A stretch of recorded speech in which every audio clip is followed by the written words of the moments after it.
Chapter 10, Part 2. "Here, Mr. Dewey," he said promptly. "I've brought back your tickets. I don't want 'em this time." "What's up now?" asked Mr. Dewey, coming out from behind his desk, and eyeing the panting boy curiously. "Won't the tickets pass?" "Not if they wait till I pass 'em," answered Tip in his prompt, saucy way. "I ain't going to the circus, not an inch," he added, as if to assure himself that he meant it. "But why not?" "Oh, I've got reasons." "Well now, Tip," said Mr. Dewey, "that's really astonishing. Suppose you give us a few of your reasons. We don't know what to make of this." Tip didn't know what to say.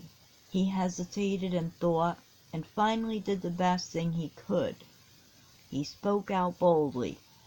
"I've made up my mind that I won't go to any more circuses, ever. I don't believe in 'em as much as I did." That wasn't it yet. He had not owned his master in the answer. Neither was Mr. Dewey satisfied. "But, Tip, give us the reasons. This is such a sudden change, you know." "Well," said Tip, "I've been reading about them just now." "About whom?" "Why, them circus fellows. They're up here at the tavern. They're drinking and fighting, and I don't know what. And I guess, by the looks of things, they're pretty wicked. The book I was reading said, 'Don't go near wicked men. Turn around and go the other way.' And I mean to." And with this, Tip whisked out of the house and around the corner. Mr. Dewey shrugged his shoulders. "The world turns around, sure enough," he said at last. "How do you know that?" said Mr. Minturn, set his market basket on the step, and fanned himself with his hat. "I'm my own boy today, you see. Give me something for my dinner." "How did you find out that the world turned around?" "Why, Tip Lewis has taken to preaching against circuses." "Will you have a roast today, Mr. Minturn? I gave him a ticket, and he just rushed in with it, and informed us he wasn't going to circuses any more because the Bible says they are wicked fellows. What do you think of that?" "Humph," said Mr. Minturn. "The Bible says it would be better for a man sometimes if a millstone were about his neck, and he were in the bottom of the sea. I'd look out for that if I were you. Hurry up with your meat. I ought to be at the store."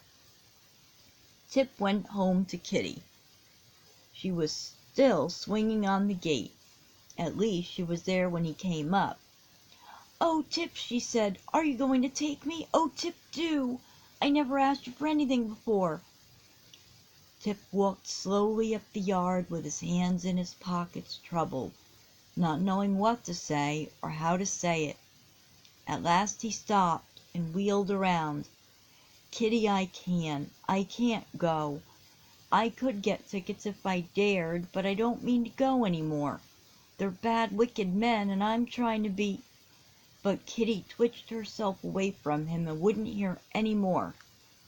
"Do go off," she said. "You're a mean, ugly, hateful boy. I'm sorry you got so awful good if you can't do that little much for me.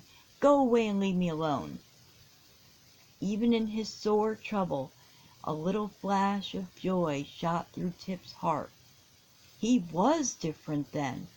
Kitty had noticed it. She knew he was trying to be different. There must be a little bit of change in him.